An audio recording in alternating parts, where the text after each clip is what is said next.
Juste au moment où tu croyais qu'on t'avait oublié, quand tout semblait silencieux, quelque chose commence à changer.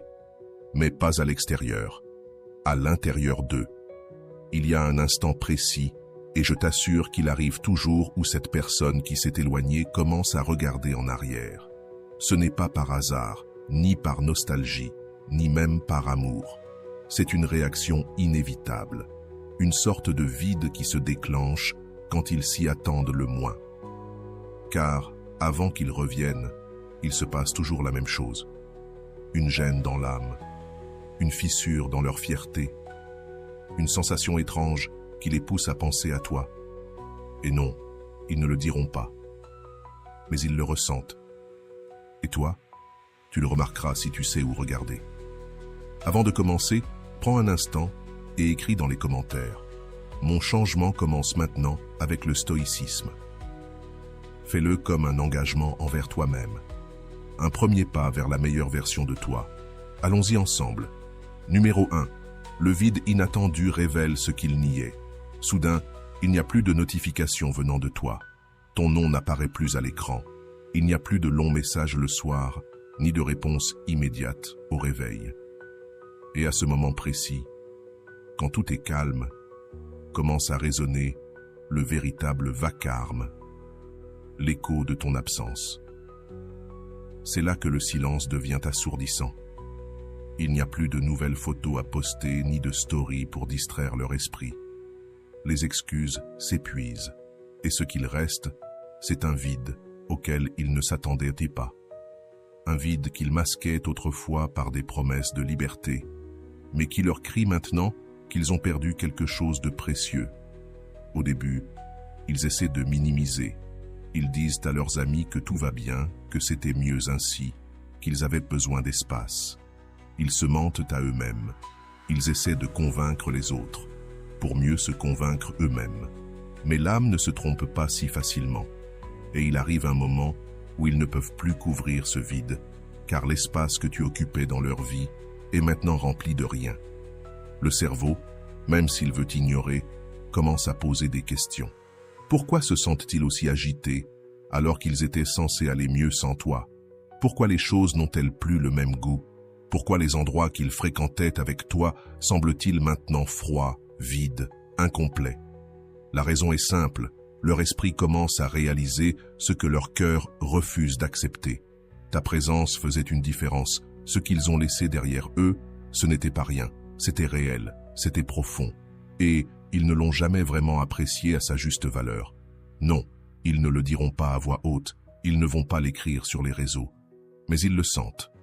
Dans ces nuits où le sommeil ne vient pas, dans ces silences inconfortables qui autrefois étaient remplis par ton rire, dans ces journées qui semblent normales, mais où quelque chose manque à l'intérieur, c'est là que la conscience commence à s'éveiller. Ce n'est pas de la culpabilité, c'est une prise de conscience. Ils commencent à voir que ce qu'ils avaient avec toi était rare, que quelqu'un qui ressent vraiment, ça ne se trouve pas tous les jours. Et cette révélation fait mal, plus que n'importe quelle dispute, plus que n'importe quel adieu, parce qu'elle arrive seule, sans prévenir. Quand ils s'y attendent le moins, ils cherchent alors du réconfort auprès d'autres personnes. Ils veulent recréer ce qu'ils avaient avec toi. Mais ça ne fonctionne pas. Parce qu'une connexion authentique ne se reproduit pas comme une formule. Elle est unique. Elle ne se copie pas. Et plus ils essaient, plus la différence devient flagrante. Ton absence n'est plus seulement une distance physique. Elle devient un miroir. Un miroir qui leur montre tout ce qu'ils n'ont pas vu quand tu étais encore là. Cet écho dont ils veulent fuir les suit partout. Peu importe combien ils l'ignorent, peu importe combien ils essaient de le déguiser en indépendance ou en autosuffisance, cet écho se manifeste. Il surgit dans des souvenirs, des chansons, des parfums, des images, des instants qui ne peuvent plus être recréés. Car quand quelqu'un d'important s'en va pour de vrai, il ne laisse pas juste un vide, il laisse une cicatrice émotionnelle qui commence à brûler dès que le bruit extérieur disparaît. Et là, ils commencent à se demander si c'était une erreur, si le problème était vraiment si grand, si peut-être ce qu'ils ont laissé derrière eux était plus réel qu'ils ne l'admettaient. Et ce doute, aussi petit soit-il, grandit. Il s'installe. Il devient une présence constante, parce que le vide n'est pas une absence comme une autre. C'est une conséquence, c'est la facture émotionnelle d'avoir mal évalué, ce qui maintenant semble impossible à récupérer. Numéro 2, la phase de comparaison montre qu'il n'y a personne comme toi. Avant de continuer, si tu n'es pas encore abonné à ma chaîne YouTube, je t'invite à le faire dès maintenant. En t'abonnant, tu seras informé de toutes mes nouvelles vidéos, ce qui te permettra de ne rien manquer de contenu précieux. Ils cherchent de nouveaux visages pour combler le vide que tu as laissé. Ils sortent, rient, s'occupent, ils essaient d'avancer comme si de rien n'était. Ils publient des photos, font des projets, disent des phrases comme « je vais bien, c'est ce qu'il me fallait ». Tout arrive pour une raison, mais à l'intérieur, quelque chose ne colle pas, car même entouré, l'écho de ton absence reste là. Au début, ils ne le remarquent pas. Tout est nouveau. Mais ensuite, au milieu d'une conversation, il y a un silence qui n'existait pas avant, un manque de connexion, un détail qui n'est plus là. Et sans s'en rendre compte, ils commencent à te comparer. Ils ne le font pas exprès, ils ne cherchent pas à le faire. Cela se produit naturellement, parce que l'âme se souvient de ce qui lui faisait du bien. Et quand quelqu'un t'a vraiment marqué, toute tentative de remplacement fait ressortir ton empreinte. Ils se rendent compte que personne ne les écoute comme tu le faisais, que personne ne comprend leurs blagues, leur silence, leur peur, comme toi. La complicité ne coule plus, les regards ne disent plus rien, les gestes sont polis, mais vides. Tout devient une imitation sans essence. C'est à ce moment que la comparaison devient une condamnation, car chaque détail qu'ils prenaient pour acquis est désormais scruté à la loupe. Ta façon de les regarder, ta capacité à comprendre sans qu'ils aient à parler, cette manière de rendre le silence confortable. Ça, on ne le trouve pas partout. Et plus ils essaient de forcer une nouvelle connexion, plus ce qu'ils ont perdu devient évident. Ce n'est pas que les autres personnes soient mauvaises, ce n'est pas qu'ils n'essaient pas. Mais toi, tu n'étais pas n'importe qui. Tu étais l'exception, une présence qu'on ne peut pas imiter. Et quand ils commencent à s'en rendre compte, il est déjà trop tard. Ils ne sont plus en train de découvrir quelqu'un. Ils cherchent des morceaux de toi chez d'autres. Et peu importe combien ils essaient, ils n'y arrivent pas. Parce que ton essence ne se copie pas. Parce que ce que vous aviez était authentique. Et ça, on ne peut pas le recréer. Chaque conversation leur rappelle une conversation avec toi. Chaque geste gentil les ramène à quelque chose que tu faisais, naturellement. Et c'est là que le souvenir prend le dessus. Plus comme une nostalgie, mais comme une certitude. Ce n'est pas qu'ils te manquent, c'est qu'ils reconnaissent, avec douleur, que ce que tu offrais n'était pas commun, que ton énergie, ton attention, ta manière d'être là, était unique. Et comprendre ça les frappe fort. Ils continuent d'essayer, ils sortent plus, forcent les choses. Mais plus ils le font, plus ils remarquent la différence. Et ils ne peuvent plus se mentir. Ils ne peuvent plus faire semblant, parce que leur cœur ne suit pas le scénario que leur esprit essaie d'écrire. Ce que tu leur as donné, ce n'était pas une phase. C'était un niveau qu'ils ne parviennent plus à retrouver, avec personne d'autre. Et ils commencent à le voir clairement. Ce n'est pas seulement toi qui es parti, c'est la paix qu'ils ressentaient avec toi. C'est la sécurité, la confiance, le rire sincère, la vraie connexion. Tout cela est parti avec toi, et ce qu'ils cherchent désespérément chez d'autres ne vient pas. Car la vérité, c'est qu'ils ne cherchent pas une autre personne. Ils cherchent une version de toi. Et cette quête est vaine, parce que toi, tu n'as pas de copie. La phase de comparaison devient leur miroir, un miroir qui les empêche d'avancer. Parce que pendant que toi tu guéris en silence, eux tournent en rond, essayant de retrouver avec d'autres ce qu'ils ne ressentent qu'avec toi, se demandant à quel moment ils ont laissé partir quelque chose d'aussi réel. Luttant contre une conclusion qu'ils ne peuvent plus éviter, tu étais l'endroit où ils se sentaient chez eux, et ce foyer est désormais fermé. Le mécanisme de défense n'est qu'une illusion, car quand on coupe une connexion profonde, l'âme ne le célèbre pas, elles le répriment, et cette répression se déguise en soulagement. C'est comme s'ils avaient retenu leur souffle pendant tout ce temps et qu'ils le relâchaient soudainement, croyant que ce soupir est un signe de liberté. Mais ce n'est pas de la liberté, c'est du déni. L'esprit ne veut pas faire face à l'inconfort de douter, ni à l'idée d'avoir peut-être commis une erreur. Alors il se concentre sur les soi-disant avantages. Plus de temps pour soi, de nouvelles expériences, moins d'engagement. Il s'entoure de distractions, se convainc qu'ils seront enfin heureux. Mais tout cela, ce n'est que de l'écume sur un océan qu'ils ne savent toujours pas naviguer. Les jours passent et ce ballon gonflé de validation extérieure commence à se dégonfler. Les likes ne remplissent pas les soirées. Les nouvelles conversations ne comblent rien parce que, aussi fort qu'ils essaient de l'ignorer, ce qu'ils ont perdu avait des racines. Et les racines, on ne les arrache pas sans douleur. Mais ils ne sont pas encore prêts à accepter ça.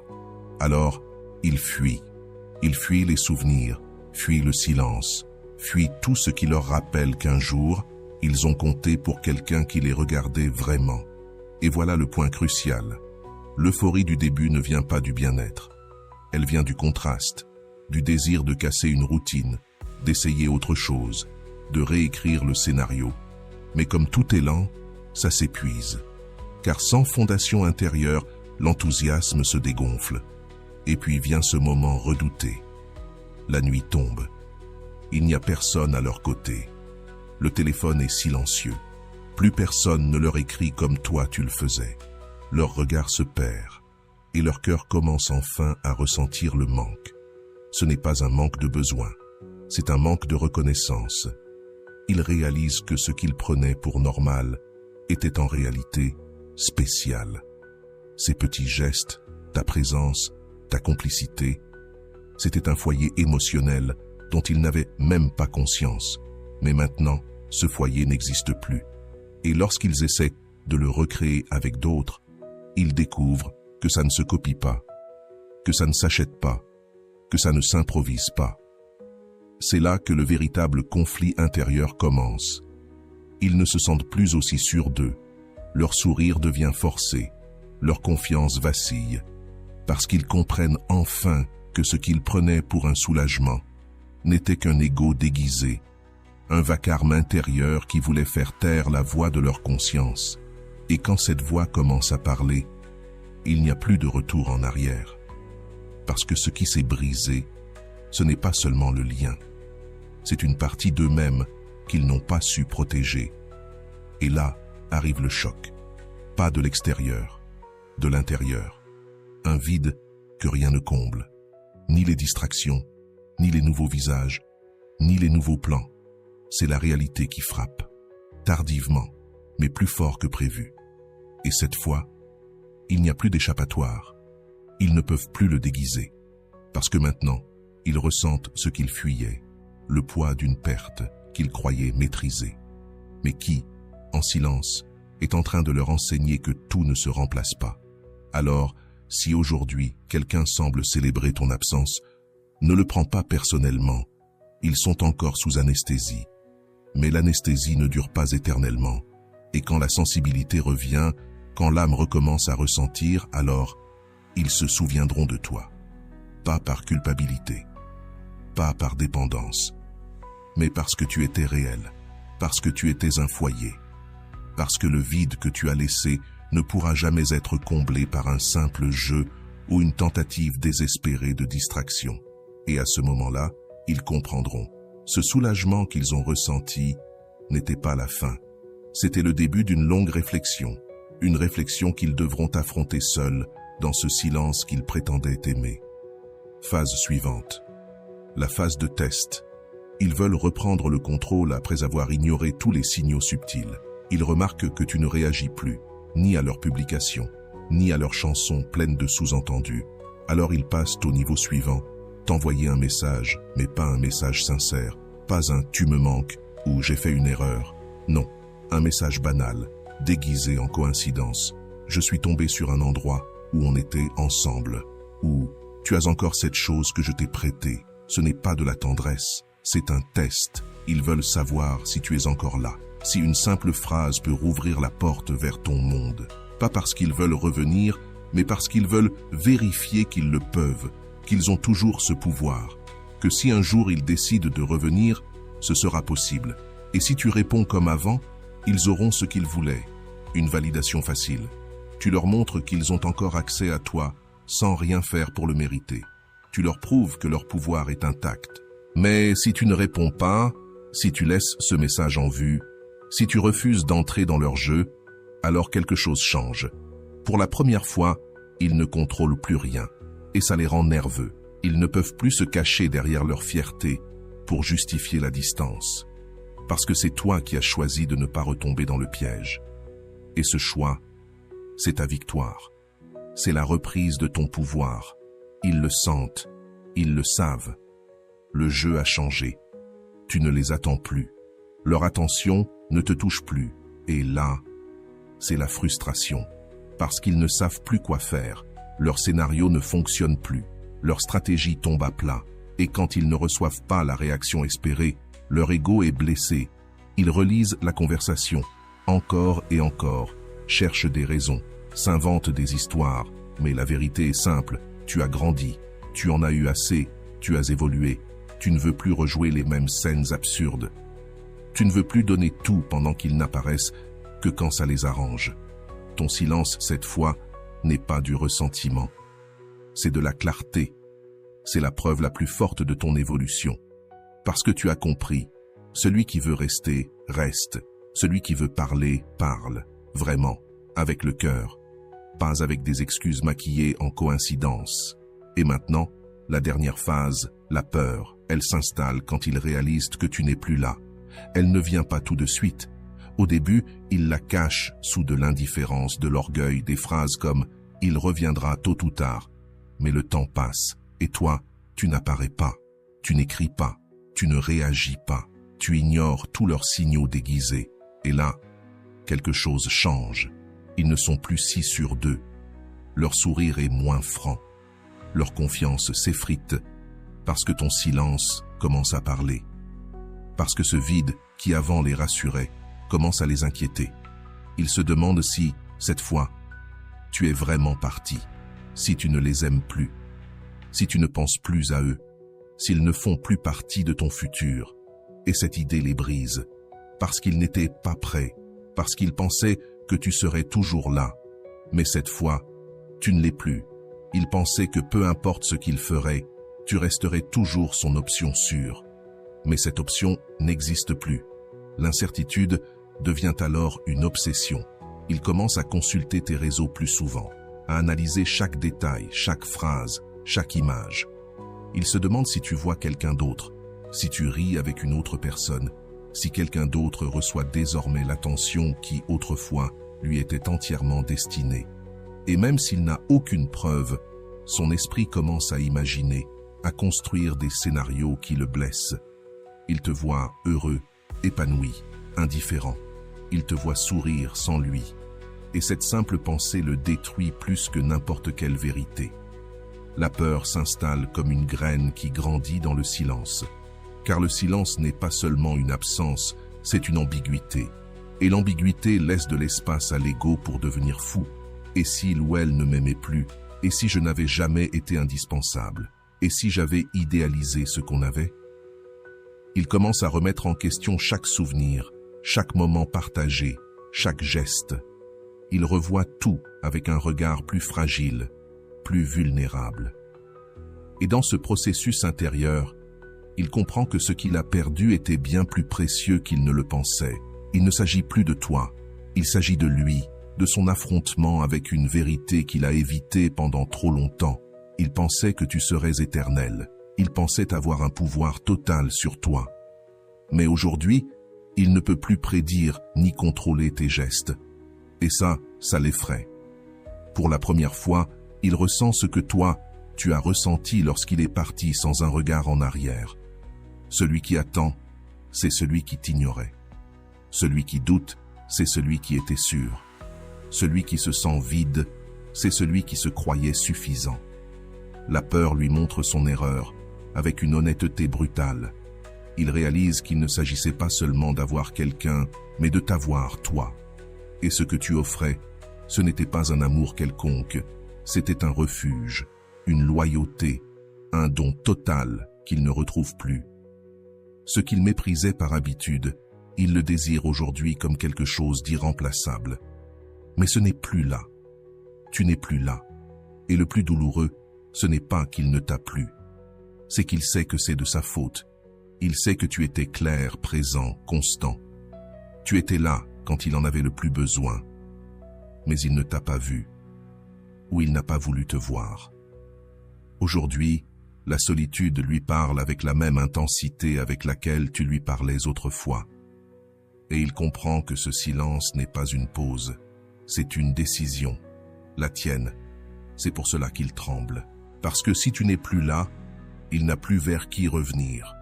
Parce que si tu as fermé la porte, il ne peut plus l'ouvrir sans faire face à tout ce qu'il a mal fait. Et il le sait. Il sait qu'il n'a pas les réponses. Car celui qui joue avec l'amour de quelqu'un prend le risque de le perdre pour toujours. Et toi, sans un mot, tu lui as montré que l'amour-propre aussi peut dire « ça suffit ». Le remords n'arrive pas comme une tempête, il entre comme un murmure, persistant. D'abord, on l'ignore. On l'étouffe avec de l'orgueil. On répète des phrases vides. Tout arrive pour une raison. C'est mieux comme ça. Le meilleur reste à venir. On rit devant les autres. On poste de nouvelles photos. On parle de nouveaux départs. Mais la nuit, dans le silence, ce murmure commence à s'infiltrer. Il ne crie pas. Il ne demande rien. Il répète simplement, encore et encore. Et si j'avais fait une erreur, on nie. On se dit que c'est juste de la nostalgie, que c'est normal de penser un peu à l'autre, que ça passera. Mais le remords est patient. Il ne veut pas attirer l'attention, il veut éveiller la conscience. Et quand cette conscience s'éveille, tout change. Une chanson, un parfum, un lieu, des petits rappels de toi qu'il ne peut plus éviter. Il n'est plus avec toi, mais tout autour de lui parle encore de toi. Il repense à ta patience quand il était irrité, à ta tendresse quand il était brisé, à ton silence quand tu savais qu'il n'avait pas besoin de mots, juste de ta présence, à ta manière de comprendre, de ressentir, d'être là. Tout ce qu'il trouvait banal autrefois devient aujourd'hui extraordinaire, parce qu'il le voit depuis le vide, depuis le manque. Et ce contraste le blesse plus que n'importe quelle punition. Ce n'est pas qu'il veuille retourner dans le passé, c'est que le passé le poursuit. Pas avec fracas, mais avec des détails minuscules.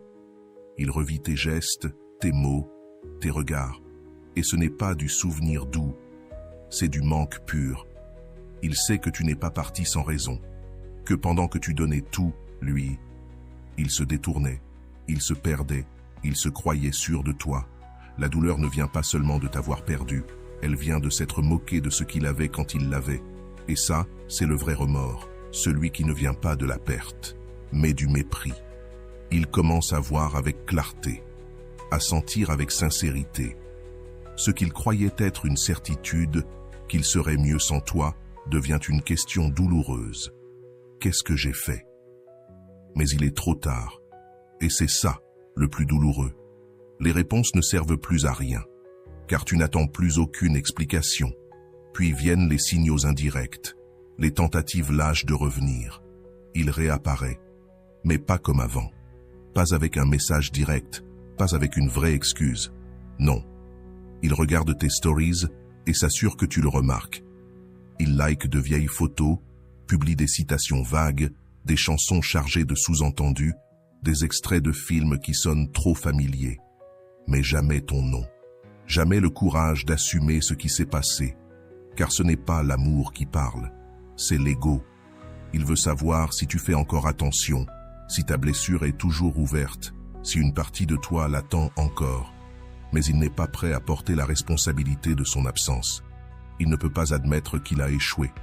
Alors il te teste à distance, comme on jette une pierre dans l'eau pour voir si elle fait encore des vagues. Il ne veut pas revenir pour rester. Il veut juste vérifier s'il a encore du pouvoir. Et c'est ça, le plus dangereux. Parce que si tu réponds, si tu commentes, si tu lui redonnes ton attention, tu lui donnes exactement ce qu'il cherche, de la validation. La confirmation que, malgré tout, il peut encore t'atteindre sans humilité, sans changement, sans excuse. Et dans ce jeu silencieux, celui qui perd, c'est toi. Parce que tu réponds à une provocation vide. Parce que tu ouvres une porte qui ne devrait plus jamais être ouverte, depuis le respect, pas depuis l'orgueil déguisé en nostalgie. Ces signaux indirects ne sont pas des tentatives réelles de reconnexion. Ce sont des stratégies pour ne pas se sentir oublié, parce que l'idée que tu les as dépassés leur fait plus mal que le fait de t'avoir perdu. L'ego ne supporte pas d'être remplacé. Il ne tolère pas d'imaginer qu'il n'occupe plus aucune place dans ton esprit, et c'est pour cela qu'ils agissent ainsi, comme s'ils jouaient avec les ombres, espérant que tu sois celui ou celle qui rallume la lumière. Mais ce n'est plus ton rôle de les sauver de leur propre silence. Tu dois rester ferme. Ne regarde pas leurs stories, ne réponds pas à leurs signaux, ne tombe pas dans ce jeu émotionnel où tu donnes tout pendant qu'eux ne font que tester s'ils ont encore du pouvoir sur toi. Parce que quelqu'un qui t'aime vraiment ne se cache pas derrière une chanson. Il ne publie pas de phrases à double sens, ne t'espionne pas à distance. Quelqu'un qui t'aime affronte la réalité, se montre, reconnaît ce qu'il ressent, assume ses erreurs. Et s'il ne peut pas faire ça, alors il ne mérite même plus un mot de toi. Résister à ces signaux, ce n'est pas de la froideur, c'est du respect de soi. Il ne s'agit pas d'être dur, il s'agit d'être clair. Tu n'es pas là pour être une option, un plan B, un refuge émotionnel pour quelqu'un qui n'a pas eu le courage de rester. Tu mérites quelqu'un qui sache te regarder en face, pas de loin. Quelqu'un qui te parle avec sincérité, pas avec des sous-entendus. Quelqu'un qui s'approche avec une intention vraie, pas avec des pièges émotionnels déguisés en like et en vue. Et si tu te demandes pourquoi ils agissent comme ça, la réponse est simple, ils ont peur. Peur de ta réaction, peur de ton indifférence, peur de découvrir que tu n'as plus besoin d'eux. Parce que si tu continues ta route sans te retourner, ils devront affronter la vérité qu'ils redoutent le plus. Tu n'as plus peur de les perdre. Tu les as laissés partir. Tu n'attends plus. Et cette vérité leur fait plus mal que n'importe quel rejet direct. Alors, quand ces signaux apparaîtront, regarde-les pour ce qu'ils sont, des preuves de faiblesse émotionnelle. Et toi, tu n'en es plus là. Tu n'es plus cette personne qui s'accrochait à des miettes. Tu sais désormais ce que tu vaux, et ce que tu vaux ne se mendie pas, ne se teste pas avec des likes, ne se mesure pas en vue. Ce que tu vaux se respecte avec des actes. Alors, ne réponds pas. Ne montre pas ta présence. Laisse-les se poser des questions, douter, réfléchir. Parce que parfois, le plus grand acte de pouvoir, ce n'est pas de parler, c'est de rester en silence. Le silence te transforme en un miroir qui les confronte. Ton silence n'est pas une absence vide, c'est un miroir. Un miroir qui ne crie pas, qui ne discute pas, qui ne supplie pas, mais qui montre. Ils montrent ce qu'ils sont sans toi, ce qu'ils ont fait, ce qu'ils ont laissé passer, et il n'y a rien de plus inconfortable que de devoir se regarder sans masque, sans excuse, sans phare. Parce que lorsque tu ne réagis pas, lorsque tu ne réponds pas, lorsque tu choisis de te taire, tu ne fais pas preuve d'indifférence. Tu rends simplement le contrôle à celui à qui il a toujours appartenu, toi. Tu les laisses faire face à leurs décisions, sans que ta présence ne serve de filet émotionnel. Au début, ils ne s'en rendent pas compte. Ils pensent que ne pas te parler est un jeu, une guerre d'ego, une pause temporaire. Mais quand le temps passe et que tu restes silencieux, l'inconfort s'installe. Parce qu'ils ne peuvent plus justifier leurs actes par ta réaction. Ils ne peuvent plus te blâmer, ni se poser en victime, ni dire que tu es aussi fautif. La seule chose qu'il leur reste, c'est leur reflet. Et ce reflet, sans ton attention, sans tes mots qui avant adoucissaient tout, est brutal. C'est une vérité nue qu'ils ne voulaient pas voir. Ton silence les oblige à écouter leur propre voix intérieure. Et cette voix n'est pas tendre. Elle leur rappelle ce qu'ils ont laissé filer, ce qu'ils ont ignoré, ce qu'ils ont sous-estimé. Elle leur montre que les décisions prises dans l'orgueil mènent souvent à la solitude. Parce que ce qu'ils prenaient pour de la force n'était que de la peur. Et maintenant que tu n'es plus là, cette peur les envahit. Pas toi, eux. Ils ne peuvent pas gérer le vide que tu as laissé. Ils ne peuvent pas négocier avec un silence qui ne répond pas. Ils ne peuvent pas manipuler une absence qui ne cède pas. Ton silence devient alors leur plus grand juge. Non par cruauté, mais par conséquence, pendant que toi, tu avances, tu guéris, tu reconstruis ta vie sans attendre de validation extérieure. Eux restent coincés au même endroit, à se demander pourquoi tu n'es plus là, ce qui a changé, pourquoi tu ne reviens pas. Et la réponse est devant eux. Tu as changé, tu as grandi. Et eux, non.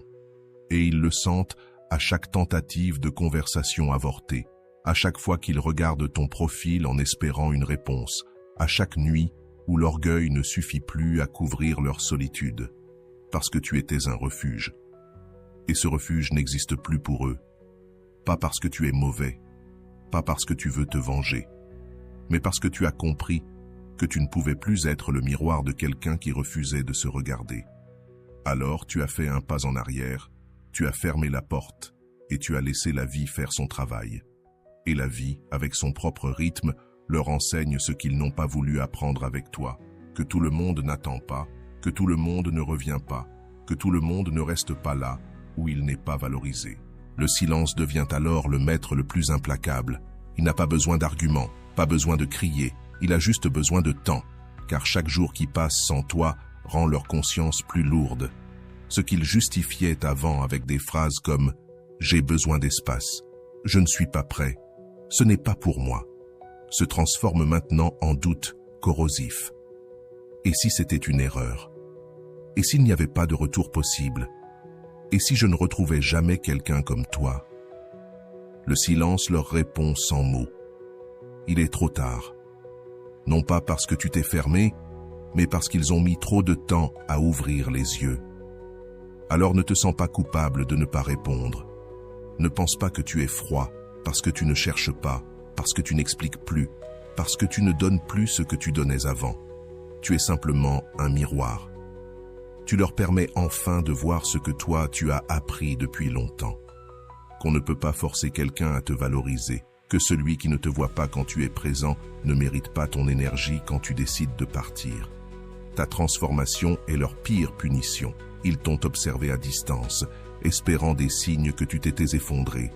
Ils pensaient qu'en partant, ton monde s'écroulerait, que tes jours seraient remplis de larmes, de nostalgie, de vide, que tu resterais là, fixant ton téléphone, attendant un message.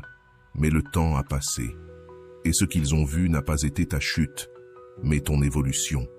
Ils ont vu comment tu as fleuri en silence, comment ton regard est devenu plus assuré, ta présence plus forte, ton énergie plus paisible, et ça les a complètement désarmés. Parce qu'ils attendaient une version brisée de toi. Une version qui confirmerait qu'ils étaient indispensables à ton histoire. Qu'en l'absence de leur attention, tu t'éteindrais. Mais ce qu'ils ont vu, c'est autre chose. Ils ne t'ont pas vu à terre. Ils t'ont vu plus vivant, plus centré, plus toi-même. Parce que ce qui semblait être une perte a été, en réalité, une libération. Quand ils ont laissé un vide, tu l'as rempli avec toi-même. Pas avec des plaintes, pas avec du ressentiment, avec de la croissance. Tu n'as pas besoin de leur dire que tu vas mieux. Tu n'as pas besoin de l'expliquer.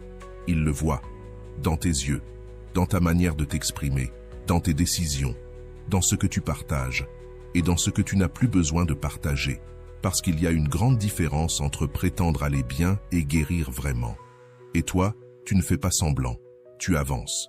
Tu reconstruis ta vie de l'intérieur sans dépendre de la validation de quelqu'un qui n'a pas su rester. Et ça fait plus mal que n'importe quel reproche, parce que, pour eux, ta transformation est un miroir brutal. Un miroir qui leur montre ce qu'ils n'ont pas fait, ce qu'ils n'ont pas été, ce qu'ils ont perdu.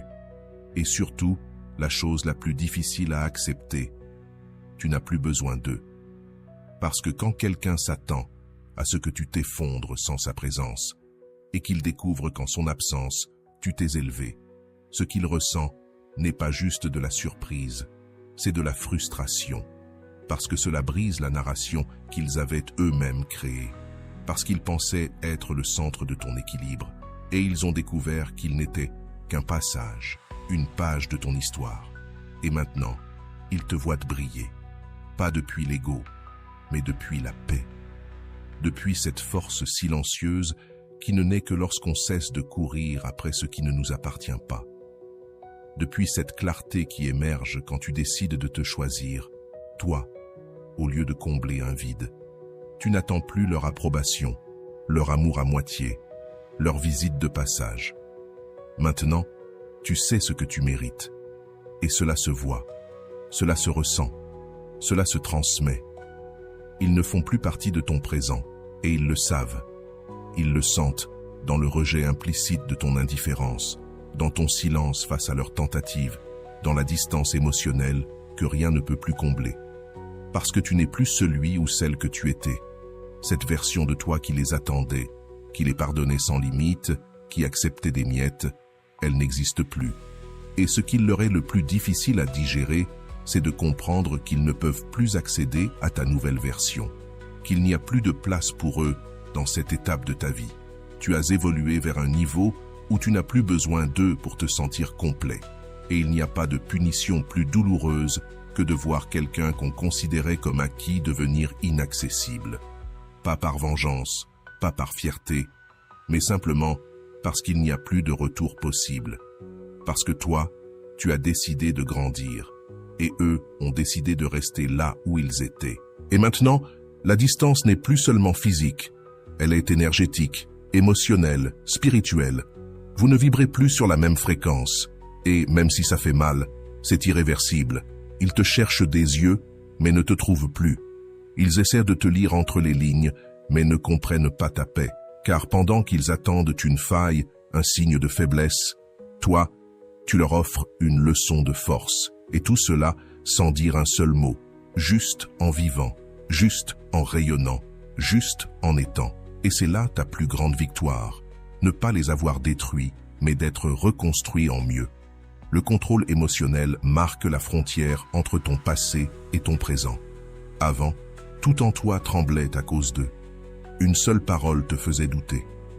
Un regard, et tu construisais des scénarios. Un geste froid, et ton monde s'effondrait. Tu vivais en attente, vulnérable. Chaque chose qu'ils faisaient pouvait te déstabiliser. Leur absence te brise. Leur silence te faisait mal. Et leur attention te faisait te sentir vivant. Mais aujourd'hui, quelque chose a changé. Pas à l'extérieur. En toi. Tu ne réagis plus comme avant. Leurs signaux, ceux qui te faisaient paniquer, tu les observes maintenant avec calme. Et dans ton silence, il y a plus de puissance que dans 1000 réponses. Ils ont essayé les mêmes stratégies, revenir avec des jeux, des messages déguisés, des présences irrégulières. Mais cela ne marche plus. Parce que tu n'es plus le même. Le pouvoir que tu leur avais donné t'est revenu. Pas parce que tu as appris à les ignorer, mais parce que tu as appris à te respecter. Tu sais maintenant que tous ceux qui reviennent ne méritent pas une place. Que tous ceux qui regrettent n'aiment pas forcément. Que tous ceux qui te cherchent ne sont pas toujours sincères. C'est toi qui décides désormais. Pas depuis une blessure, mais depuis ta clarté. Tu ne réagis plus par impulsion, parce que tu ne cherches plus à réparer l'injustice émotionnelle. Tu n'as plus besoin d'expliquer ton silence, de justifier ton absence, ni de défendre ton évolution. Tu avances. Et cela, plus que tout, est une déclaration de puissance. Car la véritable maîtrise ne consiste pas à changer les autres, mais à ne pas permettre aux autres de changer ce que toi, tu as déjà guéri. Et oui, ils le remarquent. Parce qu'ils s'attendaient à ce que tu réagisses encore, que tu répondes, que tu continues à espérer quelque chose. Mais toi, tu n'es plus là pour donner des leçons. Tu es là pour te donner la paix. Et cette paix intérieure est plus précieuse que n'importe quelle clôture émotionnelle qu'ils n'ont jamais su offrir. Car ta tranquillité ne dépend plus du fait qu'ils comprennent ce qu'ils ont perdu ou qu'ils reconnaissent ce que tu leur as donné. Ta paix vient du fait que toi, tu l'as compris. Tu n'as plus besoin qu'ils reviennent s'excuser, parce que tu ne te demandes plus si tu étais assez. Tu sais que tu l'étais. Tu as tout donné. Tu as enduré plus que tu n'aurais dû. Tu as été patient, loyal, aimant. Mais tu as aussi été une limite. Et cette limite a été ton renouveau. Car le jour où tu as cessé de chercher la justice émotionnelle, tu as commencé à bâtir le respect personnel. Et cela, ça ne se négocie pas. Le contrôle émotionnel que tu possèdes aujourd'hui est le pont entre l'ancien toi et le nouveau. Avant, tu avais peur de les perdre. Maintenant, tu as peur de te perdre toi. Avant, tu te battais pour faire partie de leur vie. Aujourd'hui, tu te bats pour ne jamais retourner dans ce que tu as déjà dépassé. Avant, tu croyais que la connexion émotionnelle suffisait. Aujourd'hui, tu sais que sans réciprocité, cette connexion n'est qu'une chaîne. Et ils sentent la différence. Parce qu'avant, une simple parole suffisait à t'atteindre. Aujourd'hui, même le souvenir ne les rapproche plus de toi. Ton énergie n'est plus disponible. Ton attention ne se donne plus. Ta paix ne se négocie pas. Et ce changement, cette transformation silencieuse, cet auto-domaine implacable, c'est ce qui leur fait le plus mal. Ce n'est pas ton indifférence qui les blesse, c'est ta liberté. Ce n'est pas que tu ne les regrettes pas, c'est que tu as appris à ne plus dépendre de ce qui te faisait du mal. Aujourd'hui, tu agis avec maturité, non avec désir. Depuis la sérénité, pas depuis le manque. Et le plus beau dans tout cela, c'est que tu n'as plus besoin de rien prouver. Ta simple existence suffit. Chaque pas que tu fais sans eux, chaque décision que tu prends sans chercher leur approbation, leur montre que celui qui est parti a perdu. Non pas par punition, mais par conséquence. Parce que toi, tu as grandi. Et grandir, parfois, c'est fermer la porte avec amour et ne jamais la rouvrir. Si tu es arrivé jusqu'ici, permets-moi de te remercier profondément pour ton temps et ton attention consacrée à cette vidéo. Avant de partir, abonne-toi à la chaîne si ce n'est pas encore fait. Je te laisse ici 2 vidéos qui pourraient t'intéresser. Prends soin de toi et à bientôt.